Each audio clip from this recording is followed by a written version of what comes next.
السلام علیکم، welcome back to my YouTube channel love story novel سب۔ کیسے ہیں آپ سب؟ امید ہے خیریت سے ہوں گے۔ اللہ پاک آپ سب کو اپنے حفظ و ایمان میں رکھے اور صحت و تندرستی والی لمبی زندگی عطا کرے، آپ سب کی پریشانیوں کو دور فرمائے اور ہم سب کے والدین کا سایہ ہمارے سروں پر سلامت رکھے، آمین۔ جلال ملک ہاتھ ملتے رہ گئے تھے۔ ان کا چھوٹا بھائی ان سے 2 قدم آگے نکلا تھا۔ جو بات والدین ذہن میں بٹھائیں، وہ بھی کچی عمر میں، وہ بات بچے کے ذہن میں نقش ہو جاتی ہے، پھر وہ اس بات کو صحیح غلط کے ترازو میں نہیں تولتا۔ ایسا ہی کچھ اس کے ساتھ ہوا تھا۔ اس کے ذہن میں یہ بات بٹھائی گئی تھی کہ ساری جائیداد اس کی اور اس کے چھوٹے بھائی کی ہے، ملک برادری کے شہزادوں کی، ان کے اصل خون کی، جس میں کوئی ملاوٹ نہیں۔ وہ دشمن کیوں کرنا ہوتی؟ وہ حصے دار بنی تھی، جائیداد کی حصے دار، ہر اس چیز کی حصے دار جس پر محیب جلال ملک کے نزدیک صرف اس کا اور اس کے بھائی کا حق تھا۔ وہ انسان کی بھیس میں ایک درندہ صفت مرد کی بیٹی تھی، اوپر سے ماں و حیشیہ، ایک ناچنے گانے والی کی اولاد۔ وہ تو برابری کے قابل بھی نہ تھی اس کی نظر میں، جبکہ قسمت نے اسے حصے داری میں زیادتی نصیب کر دی تھی۔ وہ جلتا تھا اس کے نصیب سے۔ جب اسے دیکھتا اپنی خالہ کے ساتھ ہوا حادثہ یاد آنے لگتا، جس کے سبب کدورت و نفرت اور بڑھتی۔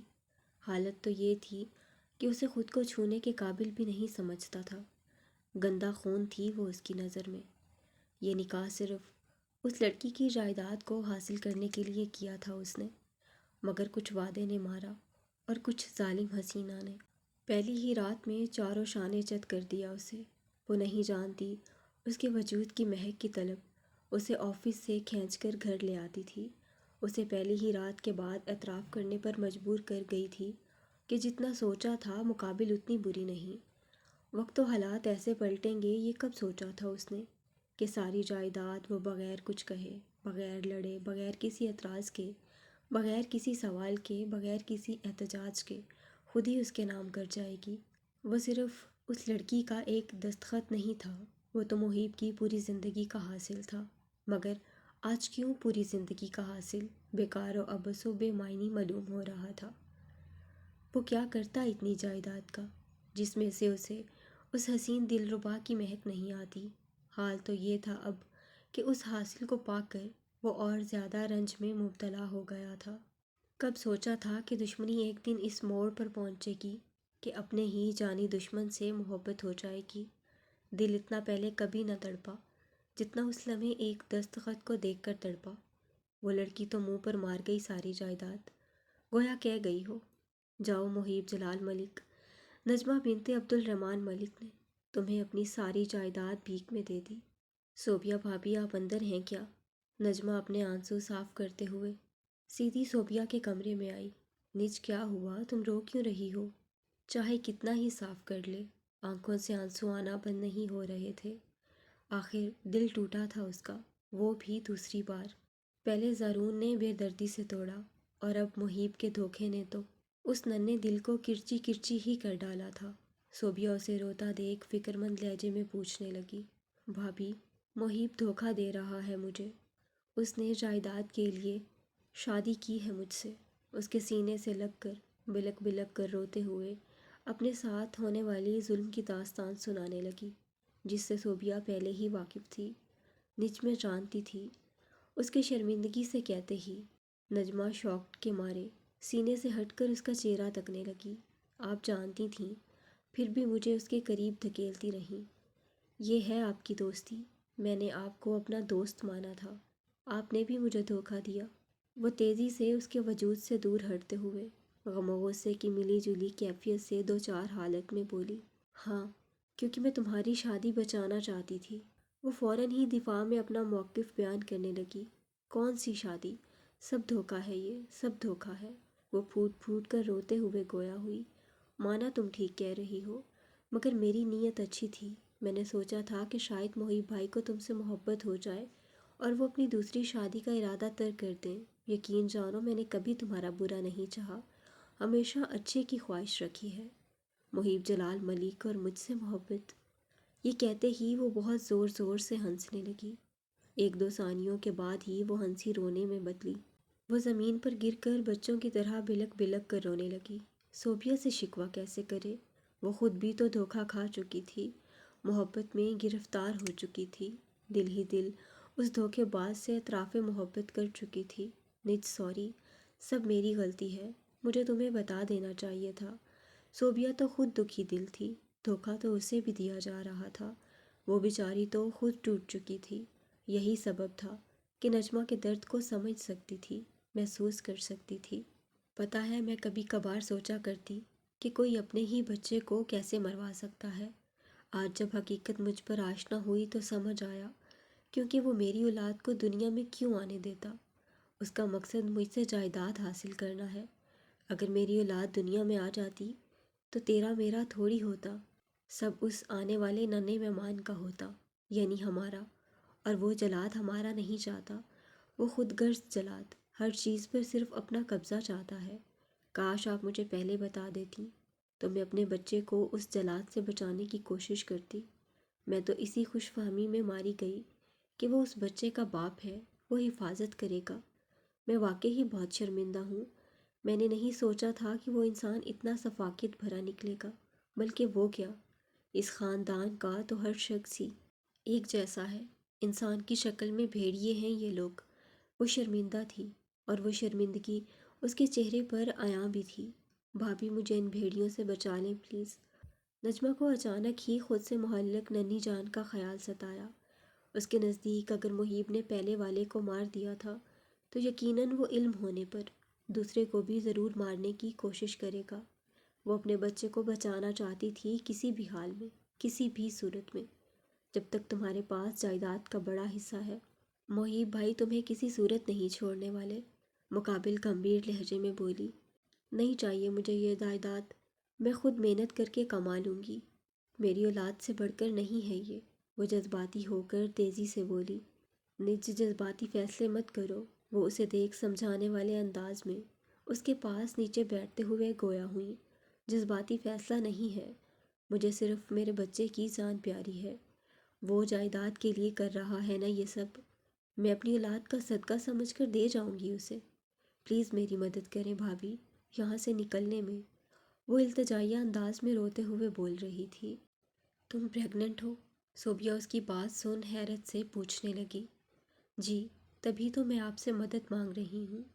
نج، یہ آسان نہیں ہے، محیب بھائی بزنس فیلڈ کے بادشاہ ہیں، ان کی بیوی کو غائب کرنا اپنی موت کو دعوت دینے کے مترادف ہے۔ وہ تیزی سے خوفزدہ ہو کر کہنے لگی۔ بھابھی کوئی تو حل ہوگا، وہ پر امید لہجے میں۔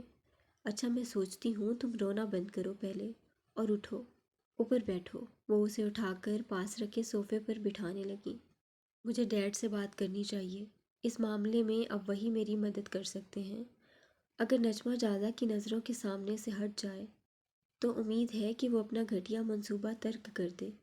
مجھے نجمہ کو کہیں ایسی جگہ چھپانا ہے کہ دونوں بھائی اسے کبھی نہ ڈھونڈ سکیں، اس طرح نجمہ اور اس کا بچہ بھی سیف رہیں گے اور میری شادی بھی۔ کافی دیر بیٹھ کر سوچتی رہی۔ نج، اگر میں تمہیں یہاں سے نکلنے میں مدد کر دیتی ہوں اور کل کو تم خود واپس لوٹ آئیں جائیداد میں اپنے بچے کا حصہ لینے تو، کیونکہ ساری جائیداد محیب بھائی کے نام ہونے کے بعد بھی تمہارا بچہ ان کا وارث ہے، اگر ان کی دوسری شادی سے اولاد ہوتی ہے تو بھی تمہارا بچہ جائیداد میں حصہ پائے گا۔ کل کو تمہارا ذہن بدل جائے اور صوبیہ نے ذہن میں آنے والا خدشہ فوراً ہی اس پر ظاہر کیا۔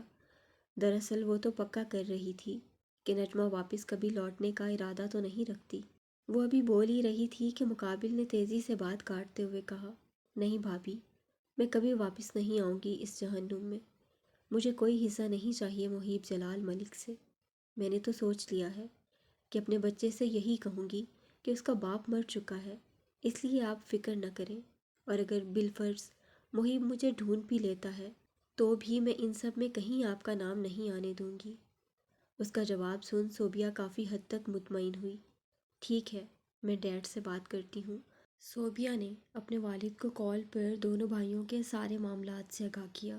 ڈیڈ، میں رازہ سے بہت محبت کرتی ہوں، مجھے یقین ہے اگر نجمہ اس کے سامنے سے ہٹ جائے تو میرا گھر بچ سکتا ہے، اس لیے پلیز ذرا جلدی کریں اپنی بیٹی کا گھر بسائے رکھنے کے لیے۔ صوبیہ کے والد محیب سے دشمنی مول لینے کے لیے تیار تھے۔ یہ جانتے ہوئے بھی کہ یہ عمل بعد میں جان پر آ سکتا ہے۔ محیب جلال ملک کوئی عام شخص نہیں اور نہ ہی اس کی دشمنی کوئی عام ہوگی، مگر اپنی بیٹی کی خاطر انہیں تو یہ رسک لینا ہی تھا۔ وہ اپنے بیڈ پر بیٹھی صدمے سے دو چار حالت میں اپنے بیڈ کی چادر کو تک رہی تھی۔ اس ہرجائی کا دیا دھوکہ پوری طرح توڑ گیا تھا اسے۔ ہیلو! اچانک خاموش کمرے میں سیل کی رنگ ٹون گونجی، جس پر اس نے پاس رکھے تکیے سے اپنا سیل اٹھایا۔ سیل پر آنے والا نمبر نیا تھا، اس لیے دو تین ثانیوں تک سوچتی رہی کہ اٹھائے یا نہیں، پھر فیصلہ کیا کہ ریسیو کرے گی۔ ہیلو نیچ، میں صوبیہ۔ دوسری جانب سے فوری اپنا تعارف کروایا۔ او بھابھی آپ، یہ نیا نمبر ہے آپ کا؟ ہاں۔ اچھا میری بات غور سے سنو، ابھی کے ابھی ہسپتال جانے کے لیے اپنی والدہ کے ساتھ ملک مینشن سے نکلو، اور ہاں اپنے سارے قیمتی ڈاکومنٹس بھی لے آنا۔ اس کے کہتے ہی نجمہ نے تیزی سے کہا اوکے بھابھی، مگر آپ کہاں ہیں؟ میں راستے میں ملوں گی تمہیں، اس نے تیزی سے کہہ کر مزید کوئی بات کیے بغیر کال ڈسکنیکٹ کر دی۔ اپنے ڈاکومنٹس پرس میں رکھتے وقت اس کے ذہن میں اچانک خیال آیا کہ محیب نے کبھی اس کا پاسپورٹ اور دیگر ڈاکومنٹس کیوں نہیں چھینے؟ کیا اسے کبھی یہ ڈر لاحق نہیں ہوا کہ اس کے سونے کی چڑیا اڑ بھی سکتی ہے؟ یہ بات اسے الجھن میں ڈال رہی تھی، مگر اس کے پاس زیادہ وقت نہیں تھا ان باتوں کے سوچنے کے لیے۔ وہ اس خیال کو جھٹکتے ہوئے اٹھی اور اپنی والدہ کے کمرے میں جا پہنچی۔ نجمہ انہیں پہلے ہی جائیداد کا معاملہ اور اپنی پریگنینسی کے متعلق آگاہ کر چکی تھی۔ بیٹا اچھی طرح سوچ لو، کیا تم واقعی ہی سب کچھ اس محیب کو یوں ہی دے جاؤ گی؟ میں تو کہتی ہوں ایک بار پھر سوچ لو۔ ہم پولیس کے پاس جا سکتے ہیں، تمہارا حق ہے اس جائیداد پر جو تمہیں تمہارے ڈیڈ نے دیا ہے۔ یہ ظالم کچھ نہیں کر سکیں گے، ہم لے لیں گے تمہارے حصے کی جائیداد اور ہمیشہ کے لیے الگ ہو جائیں گے ان ظالموں سے۔ محترمہ عروسہ اس کے فیصلے سے بالکل بھی متفق نہیں تھیں۔ دولت و محبت کا کوئی مقابلہ نہیں ہو سکتا۔ وہ محبت کر بیٹھی تھی اس لالچی و مال و دولت کے حریص سے۔ وہ دل جلی تھی۔ اسے اس دولت کی خاطر دو آدمیوں نے دھوکہ دیا، دونوں ہی وہ جنہیں اس نے ٹوٹ کر چاہا، مگر دونوں کو وہ کہاں پیاری تھی۔ انہیں تو عشق تھا مال و دولت سے۔ زارون نے اسے امیر بننے کے لیے چھوڑا اور محیب نے اس سے صرف جائیداد حاصل کرنے کے لیے شادی کی۔ اسے اپنا آپ فضول و بے معنی لگ رہا تھا۔ وہ ٹوٹ چکی تھی، بکھر چکی تھی، بس کہیں دور چلی جانا چاہتی تھی، اتنی دور کہ محیب اسے کبھی نہ ڈھونڈ سکے۔ اسے مال و دولت سے کوئی لگاؤ نہیں تھا، بلکہ اب تو نفرت سی ہونے لگی تھی۔ نہیں موم، اس جلاد نے اس جائیداد کے لیے مجھ سے شادی کی تھی۔ اس کی وہ ساری محبت جو وہ مجھ پر دن رات نچھاور کرتا تھا، صرف اسے حاصل کرنے کے لیے تھی۔ آپ کو پتہ ہے جب میں یہ سوچتی ہوں نا تو میرے سینے میں آگ لگتی ہے۔ میں ہزار موتیں مرتی ہوں، مگر میں مرنا نہیں چاہتی، میں جینا چاہتی ہوں، اپنے لیے نہیں اپنے بچے کے لیے۔ میں اپنا حصہ لڑ کر حاصل بھی کر لوں تو بھی اس کے نکاح میں رہوں گی، ہر چیز پر اسی کا قبضہ ہوگا۔ کیا خبر پھر کون سی چال چلے میرے اور میرے بچے کو نقصان پہنچانے کے لیے۔ میں اس سے نہیں لڑنا چاہتی، میں اب صرف اپنے بچے کے ساتھ پرسکون زندگی گزارنا چاہتی ہوں۔ مجھے اس جلاد سے بے پناہ نفرت ہے، اتنی نفرت کہ جائز ہو اگر ایک قتل تو اسی کا کروں میں اپنے بچے کا صدقہ سمجھ کر اسے سب دے جاؤں گی تاکہ وہ جان چھوڑ دے میری۔ اس نے بھرے بھرے لہجے میں جواب دیا۔ وہ رونا نہیں چاہتی تھی، مگر جب دل شدید اذیت میں ہو تو آنسو کہاں رکتے ہیں، اور یہی حال اس کا تھا۔ آنسوؤں پر اس دل جلی کا بس نہیں چل رہا تھا۔ وہ آخری بار محیب کے کمرے میں گئی۔ یہ لو محیب جلال ملک، سب تمہارا سوائے میرے۔ اس نے دستخط کرنے سے قبل ایک بار بھی نہیں سوچا۔ سائن کرنے کے بعد اداسی سے مسکرا دی اور تصور کرنے لگی کتنا خوش ہوگا وہ جب وہ یہ سائن شدہ ڈاکومنٹس دیکھے گا۔ یقیناً اس کے پاؤں خوشی سے زمین پر نہیں ٹکیں گے۔ اسے یقین تھا جائیداد حاصل ہو جانے کے بعد وہ کبھی اس کے پیچھے نہیں آئے گا، یہاں تک کہ یہ جاننے کی کوشش بھی نہیں کرے گا کہ زندہ ہے یا مر گئی۔ پل ورشا کے ساتھ ہنسی خوشی اپنی نئی زندگی کا آغاز کر لے گا۔ دل جل کر خاکستر ہوئے جا رہا تھا، مگر وہ مزید ان اذیتوں میں نہیں رہنا چاہتی تھی۔ وہ آزادی کی طالب تھی۔ وہ کیوں اپنا خون جلائے اس شخص کے لیے جس کے نزدیک اس کی کوئی اہمیت ہی نہیں۔ ایک بار اس ہرجائی کے کمرے کو حسرت بھری نگاہ سے دیکھا۔ اچانک اس کے ذہن میں وہ سین آیا جب اس کے سر میں شدید درد تھا اور محیب نے اس کا سر دبایا تھا۔ سب فریب تھا۔ وہ دل جلی اپنے آنسو صاف کرتے ہوئے کڑنے لگی۔ پھر وہاں ایک لمحہ بھی نہ رکی، کیونکہ ہر خوبصورت یاد فریب کے علاوہ کچھ نہ تھی اس کی نظر میں۔ ان کی گاڑی کو راستے میں ہی کچھ گارڈز کی وردی پہنے لڑکوں نے روکا۔ ڈرائیور نے ڈرتے ہوئے اپنے سیل کو جیب سے نکالنا چاہا، مگر وہ نکال پاتا اس سے قبل ہی ان گارڈز میں سے ایک نے آگے بڑھ کر ڈرائیور کی سائیڈ کا شیشہ توڑ کر گن اس کے سر لگا کر گریبان سے پکڑ کر باہر نکالا۔ شیشہ ٹوٹنے کی آواز پر گاڑی میں موجود نجمہ اور اس کی والدہ نے خود کو بچانے کی نیت سے اپنا سر جھکا لیا۔ وہ دونوں اس اچانک ہوئے حملے پر بہت ڈر گئی تھیں۔ اس ڈرائیور کو فوراً بے ہوشی کی دوا سنگھائی گئی، جس کے سبب اگلے ہی لمحے وہ روڈ پر بے ہوش پڑا تھا۔ نج ڈرو مت، باہر نکلو جلدی۔ ڈرائیور کے بے ہوش ہو جانے کے بعد صوبیہ تیزی سے گاڑی کے پاس آ کر نجمہ کی سائیڈ کا شیشہ اپنی شہادت کی انگلی سے نوک کرتے ہوئے بولی، بھابھی، ڈرائیور انکل کو چوٹ آئی ہے۔ نجمہ گاڑی سے اتر کر ڈرائیور کو بے ہوش پڑا دیکھ فکر مند لہجے میں بولی، تم ان کی فکر مت کرو، میں ہسپتال پہنچا دوں گی انہیں۔ ابھی یہ پکڑو، اس میں آنٹی کے سارے ڈاکومنٹس ہیں۔ میرے ڈیڈ تمہیں ترکی کے شہر استنبول بھجوا رہے ہیں۔ وہاں جا کر اپنی نئی زندگی شروع کرنا۔ اپنا سیل آف کر دو اور یہ سم توڑ دینا، یا رکھو بھی تو کبھی یوز مت کرنا، اوکے؟ صوبیہ کافی گھبرائی ہوئی معلوم ہو رہی تھی۔ جنوری کا مہینہ تھا۔ کراچی میں سرد ہواؤں کا راج تھا، مگر اس کے باوجود اس کی پیشانی پر پسینہ چمک رہا تھا۔ وہ بہت ڈری ہوئی تھی، لیکن اپنا گھر بسائے رکھنے کے لیے اسے یہ قدم تو اٹھانا ہی تھا۔ اس نے ایک نیلے رنگ کی فائل نجمہ کی جانب بڑھاتے ہوئے کہا، مگر اتنی جلدی سارے ڈاکومنٹس کیسے بن گئے موم کے؟ وہ الجھ کر بولی، ڈیئر، یہ پاکستان ہے، یہاں پیسے کے زور پر سب کام کروائے جا سکتے ہیں، فکر مت کرو، یقین جانو تمہیں آگے جا کر کوئی مسئلہ نہیں ہوگا۔ وہ مطمئن انداز میں کہہ کر اسے اعتماد میں لینے لگی۔ نجمہ نے فقط اس بات میں سر ہلایا۔ محیب کے گارڈز، نجمہ کو اچانک ہی یاد آیا، جس پر وہ ڈر کر ادھر ادھر دیکھنے لگی۔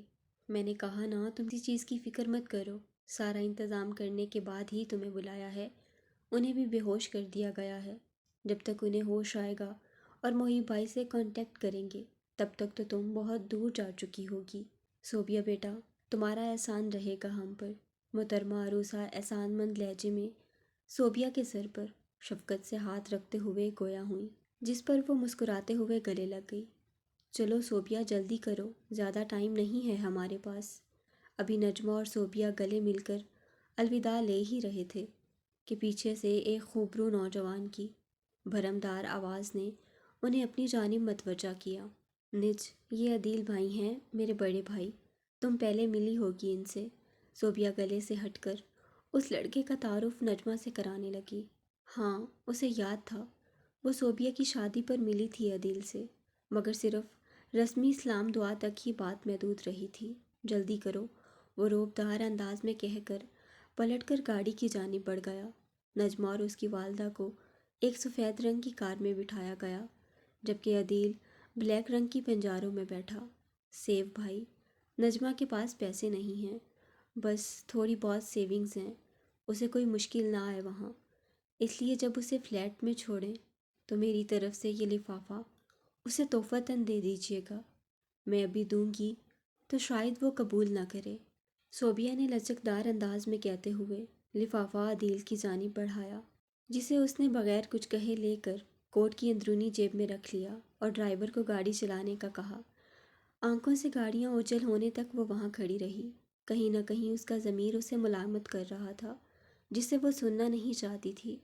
اس کا ضمیر جھنجھوڑ رہا تھا کہ اس نے اپنا گھر بچانے کے لیے نجمہ کو غلط فیصلے پر مدد کی، یہ جانتے ہوئے بھی کہ وہ لڑکی ابھی کم عمر ہے۔ کم عمری میں اکثر لوگ جذباتی فیصلے کرتے ہیں، جس کے سبب بعد میں پچھتانا پڑتا ہے۔ اپنا جائز حق وہ جذباتی روک کے سبب محیب کے حوالے کر گئی تھی، جو کسی صورت صحیح فیصلہ نہیں تھا۔ دوست ہونے کے ناطے اسے سمجھانا چاہیے تھا اسے کہ اس طرح اپنا حق نہ چھوڑے، مگر اس نے ایسا نہ کیا۔ میم آپ کو بھی جلد سے جلد یہاں سے نکلنا چاہیے، ایک گارڈ نے پیچھے سے آ کر سر جھکا کر مہذب انداز میں کہا، جس پر وہ اس بات میں سر ہلا کر چلتے ہوئے آگے کی جانب بڑھ گئی۔ اس نے کافی دور اپنی کار پارک کی تھی۔ وہاں سے اپنے پلان کے مطابق وہ اپنی سہیلی کے گھر چلی گئی، جس کا کہہ کر وہ گھر سے نکلی تھی۔ کہاں پہنچے؟ وہ اپنی سوچوں میں مگن تھا کہ سیل رنگ ہوا۔ اس نے کوٹ کی جیب سے سیل نکال کر اسکرین کی جانب دیکھا۔ کال اس کے والد کی تھی۔ جیسے ہی کال ریسیو کر کے سیل کان پر لگایا، دوسری جانب سے فکر مند لہجے میں استفسار کیا گیا، بس ایئرپورٹ کے راستے میں ہیں؟ ٹھیک ہے، جب پہنچ جاؤ تو کال کرنا۔ اوکے ابو جی، مگر میں ایک بات سوچ رہا تھا، وہ گمبھیر لہجے میں اپنی ٹھوڑی مسلتے ہوئے گویا ہوا۔ کیا؟ وہ تجسس سے۔ ہم کیوں اتنا جوخم اٹھا رہے ہیں؟ اگر بعد میں جازا کو یہ لڑکی مل گئی تو، یا یہ خود واپس آ گئی تو، پھر ہماری محنت کا کیا فائدہ؟ صوبیہ کا گھر تو پھر سے خطرے میں آ جائے گا۔ اگر ایک مرد اس لڑکی کی خاطر اپنے سگے بھائی کو مارنے پر تلا ہے تو یقیناً وہ اتنی آسانی سے پیچھا نہیں چھوڑے گا اس کا۔ تو تم کیا کرنے کا سوچ رہے ہو؟ وہ الجھ کر۔ یہی کہ دونوں ماں بیٹی کو مار دیتے ہیں، نہ رہے گا بانس نہ بجے گی بانسری۔ صوبیہ کو یہی بتائیں گے کہ ہم نے ان ماں بیٹی کو ان کے فلیٹ تک صحیح سلامت پہنچا دیا ہے، جبکہ میں وہاں پہنچتے ہی ان کا کام تمام کر دوں گا۔ اس نے خباثت سے اپنے دماغ میں چلنے والا خطرناک منصوبہ بیان کیا۔ جازا نے شاید محبت کرتے وقت یہ کبھی نہیں سوچا ہوگا کہ ایک دن اس کی محبت ہی اس لڑکی کی زندگی کی سب سے بڑی دشمن بن جائے گی۔ دیکھ لو، محیب جلال ملک کی بیوی ہے یہ، کہیں بعد میں کوئی مشکل پیش نہ آ جائے۔ وہ اسے فیصلے پر دوسری بار نظر ثانی کرنے کی دعوت دے رہے تھے۔ صوبیہ نے بتایا تو ہے کہ محیب جلال ملک نے صرف اس لڑکی سے جائیداد کے لیے شادی کی تھی، اور وہ جائیداد یہ اسے دے آئی ہے۔ اب وہ بھلا کیوں اسے ڈھونڈنے لگا؟ اب اگر اسے کوئی ڈھونڈے گا تو وہ صرف جازا ہوگا، اور میں نہیں چاہتا صوبیہ کے سر پر زندگی بھر نجمہ نام کی تلوار لٹکتی رہے۔ عدیل کے کہتے ہی اس کے والد فیصلے پر رضامندی ظاہر کرنے لگے۔ عدیل کی نگاہ اپنے برابر میں سوتی ہوئی لڑکی پر ہی ٹکی تھی۔ کہتے ہیں نا کہ نیند تو کانٹوں پر بھی آ جاتی ہے۔ بہت دنوں سے سوئی نہیں تھی وہ، اس لیے فلائٹ میں بیٹھتے ہی آنکھیں موند لیں۔ کچھ دیر بعد ہی نیند نے اسے اپنی آغوش میں بھر لیا۔ جازا بلا وجہ پاگل نہیں ہے اس پر، خوبصورتی تو کوٹ کوٹ کر بھری ہے اس میں۔ کیا برائی ہے اگر میں کچھ وقت کے لیے اسے اپنے پاس رکھ لوں؟ وہ اس پر خباثت بھری نگاہیں ٹکائے آہستگی سے خود کلامی کر رہا تھا۔ محترمہ عروسہ کی سیٹ پیچھے تھی۔ وہ اپنے ذکر و اذکار میں مگن تھی۔ وہ زندگی میں پہلی بار ہوائی جہاز کا سفر کر رہی تھیں۔ یہی سبب تھا کہ وہ تھوڑی خوف زدہ بھی معلوم ہو رہی تھیں۔ کیا آپ تھوڑا ہلکے پڑھ لیں گی؟ مجھے سونے میں دقت پیش آ رہی ہے۔ ان کے برابر میں بیٹھا گورا شخص منہ بسور کر ان کی جانب دیکھتے ہوئے بولا، معذرت۔ وہ خاصا شرمندہ ہو کر معذرت طلب کرنے لگیں۔ بہتر، وہ سنجیدگی سے کہہ کر واپس سیٹ سے ٹیک لگا کر آنکھیں موند کر سونے لگا۔ کیا ہوا؟ ایروپلین کا کھانا کھاتے ہی اس کا جی متلی ہونے لگا، جس پر وہ منہ پر ہاتھ رکھ کر الٹی آنے سے روکنے لگی۔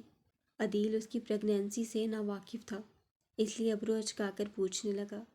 وہ بغیر جواب دیے تیزی سے اٹھ کر واش روم کی جانب بڑھ گئی، اور اس کے پیچھے پیچھے اس کی والدہ بھی۔ ٹھیک ہو؟ وہ واش روم سے باہر آئی تو محترمہ عروسہ فکر مند لہجے میں استفسار کرنے لگیں۔ جی، اب بہتر فیل کر رہی ہوں، وہ اپنے گیلے چہرے کو ٹیشو سے صاف کرتے ہوئے لاپرواہی سے بولی۔ الٹی کرنے کے سبب وہ کافی نڈھال سی ہو رہی تھی۔ واپس اپنی جگہ آ کر سیٹ سے ٹیک لگا کر آنکھیں موند کر بیٹھ گئی۔ تمہاری طبیعت خراب ہے؟ عدیل نے اس کا مرجھایا چہرہ نڈھال وجود دیکھ ذرا فکر مند لہجے میں پوچھا۔ نہیں، اس نے آنکھیں بنا کھولے ہی جواب دیا۔ وہ بات کرنا چاہتا تھا مگر مقابل بالکل بھی موڈ میں نہیں تھی۔ تمہیں کچھ کھانا ہے تو بتا دو، میں وہ منگوا لیتا ہوں۔ نہیں شکریہ۔ اس بار بھی اس لڑکی نے آنکھیں کھولنے تک کی زحمت نہ کی، جس پر وہ خاصا جھنجھلا کر رخ موڑ کر بیٹھ گیا۔ وہ ترکی پہنچ چکے تھے۔ ایئرپورٹ پر ہی عدیل کا ڈرائیور انتظار کرتا نظر آیا۔ نجمہ اور اس کی والدہ پیچھے بیٹھے، جبکہ عدیل ڈرائیور کے برابر والی سیٹ پر۔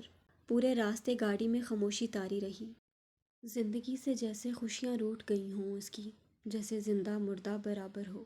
وہ اپنی نئی زندگی شروع کرنے جا رہی تھی۔ وہ ستمگر اب نہیں تھا اس کی زندگی میں، مگر پھر بھی دل میں خوشی کا ذرا برابر بھی احساس نہ تھا۔ وہ فلیٹ پہنچے تو دونوں ماں بیٹی پورے فلیٹ کا جائزہ لینے لگیں۔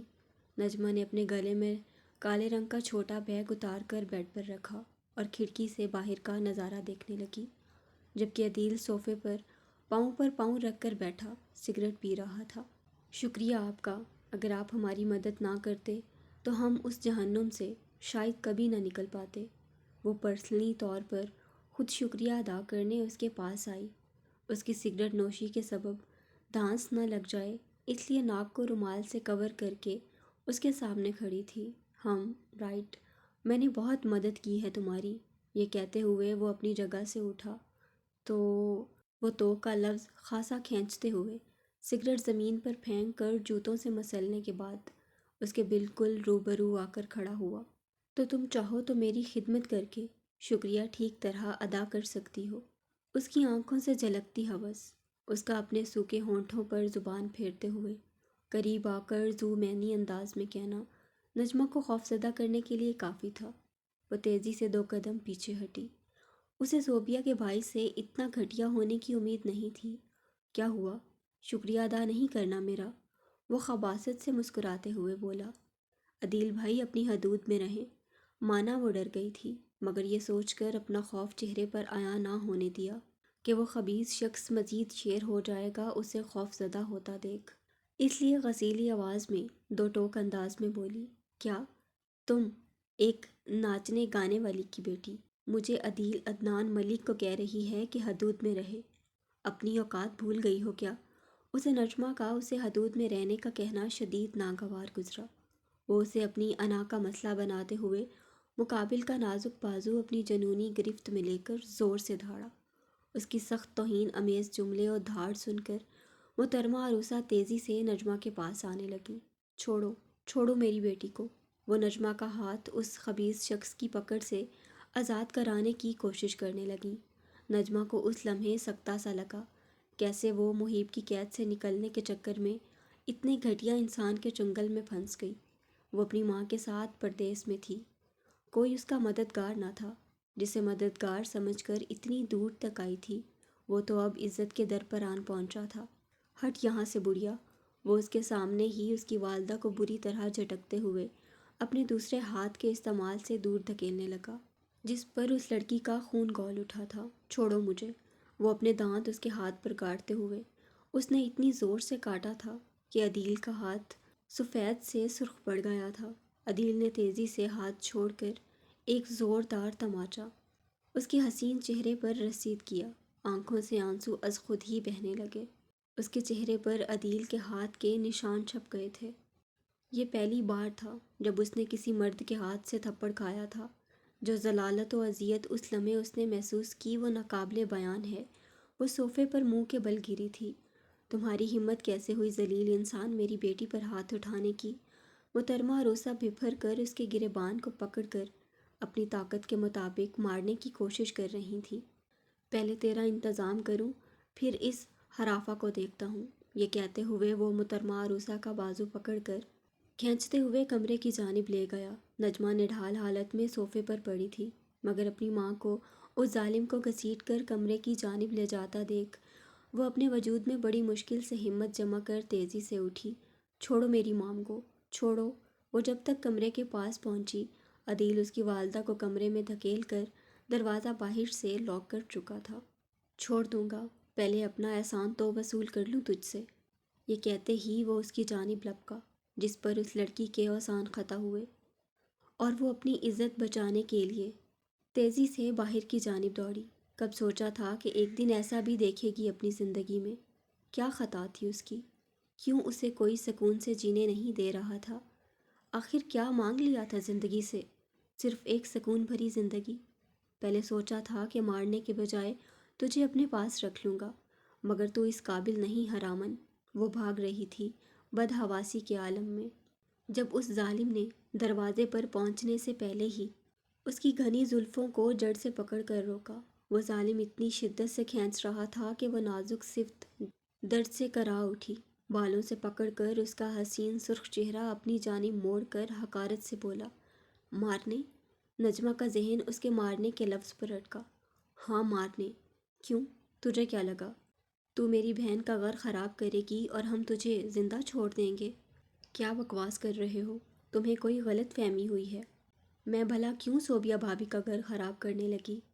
وہ بری طرح الجھ کر اپنے بالوں کو اس ظالم کی پکڑ سے آزاد کرانے کی کوشش کرتے ہوئے چیختے ہوئے احتجاجاً بولی، اتنی بھولی مت بن، عورت لائن دیتی ہے تبھی تو مرد پیچھے آتا ہے۔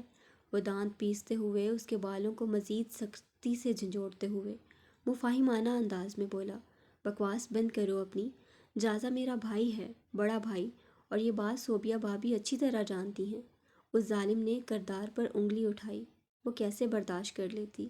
غصے سے بھر کر اس کے ہاتھ کو پوری طاقت کے ساتھ اپنے بالوں سے ہٹا کر جھٹکتے ہوئے شیرنی کی طرح دھاڑ کر اپنے اور جازا کے رشتے کی صفائی دینے لگی۔ وہ کہاں جانتی تھی دل اس کا صاف ہے، اس کا مطلب ہرگز یہ نہیں کہ دوسروں کا بھی ہو۔ محیب ایسے ہی تو نہیں کہتا تھا نا کہ تمہیں اپنا دھیان رکھنا نہیں آتا۔ صوبیہ اور بھی بہت کچھ جان چکی ہے، تبھی تو تمہیں اپنی زندگی سے نکال کر یہاں پھینکوایا ہے۔ یہ کیا بولے جا رہے ہو تم؟ ضرور کوئی غلط فہمی ہوئی ہے تمہیں۔ وہ مقابل کی باتوں کو سمجھ نہیں پا رہی تھی۔ مجھے کوئی غلط فہمی نہیں ہوئی، اور اب اپنا یہ شریف بننے کا ڈرامہ بند کرو۔ ویسے جازا سے کتنی بار ملی ہو تنہائی میں، جو تمہاری خاطر اتنا پاگل ہو گیا ہے کہ اپنے سگے بھائی تک کو مارنے چل پڑا؟ اس نے خباثت سے طنزیہ مسکراہٹ کے ساتھ استفسار کیا، جس پر وہ لڑکی تلملا اٹھی تھی۔ You bastard! نجمہ نے غصے سے سرشار حالت میں ایک زوردار تماچا اس کے چہرے پر جڑ دیا۔ نجمہ کا مارا تھپڑ اسے پاگل کر گیا تھا۔ زندگی میں پہلی بار اس نے ایک عورت سے تھپڑ کھایا جو اس کی مردانگی پر لعنت کی مانند تھا۔ آہ! تحش کے عالم میں اس کا بازو اپنی جنونی گرفت میں لے کر اپنی جانب کھینچا۔ وہ اس کے سینے سے ٹکراتی اس سے قبل ہی اپنے دوسرے ہاتھ سے پاس رکھا گلدستہ اٹھا کر اپنی پوری طاقت سے اس کے سر پر دے مارا، جس سے اس کے سر سے خون نکلنے لگا اور اس کی پکڑ نجمہ کے بازو پر ڈھیلی پڑ گئی۔ وہ اپنا سر پکڑ کر زور سے تکلیف کے سبب چیخا۔ اس کی پکڑ ڈھیلی پڑتے ہی وہ آنن فانن فلیٹ سے باہر کی جانب بڑھ گئی۔ سر! 2-3 گارڈز جلدی سے باہر دروازے سے اندر کی جانب آئے، اسے اٹھانے کی نیت سے۔ اتنے میں نجمہ باہر نکل گئی۔ ایڈیٹس! مجھے چھوڑو، اسے پکڑو! جس پر اس کے گارڈز نجمہ کے پیچھے بھاگے۔ وہ بھاگے چلی جا رہی تھی، بغیر مڑے، بغیر پیچھے دیکھے۔ اس کا پورا جسم پسینوں سے تر بتر تھا، سانس بری طرح پھول رہی تھی۔ کچھ خبر نہیں راستے کی کہ کہاں جا رہی ہے، بس بھاگ رہی تھی، اس خوف سے کہ عدیل کے گارڈز اسے پکڑ نہ لیں۔ کچھ دیکھ کر تم نے میری ساری چپس اور کافی گرا دی۔ وہ بھاگتے ہوئے ایک رش کے مقام سے گزرنے لگی۔ وہاں سامنے سے آتے ایک نوجوان لڑکے سے بری طرح ٹکرائی، جس کے سبب اس کے ہاتھ میں پکڑی چپس اور جوس کا گلاس ہوا میں بلند ہو گیا، اور اگلے ہی لمحے چپس زمین پر تھی، جبکہ کافی اس کی سفید شرٹ بلیک جیکٹ پر۔ وہ تو شکر شدید سردی کے سبب اس کی کافی اپنے دوست سے باتیں کرتے وقت ٹھنڈی ہو گئی تھی، ورنہ وہ بیچارہ سوچنا بھی نہیں چاہتا تھا کہ اس کا کیا حال ہوتا۔ مگر وہ لڑکی اپنے حواسوں میں کہاں تھی جو معافی مانگتی؟ وہ تو اپنی عزت بچانے کے لیے اندھا دھند بھاگ رہی تھی۔ وہ بغیر معذرت طلب کرے بھاگنے لگی تو اس لڑکے نے بجلی کی پھرتی سے اس کا ہاتھ پکڑ لیا۔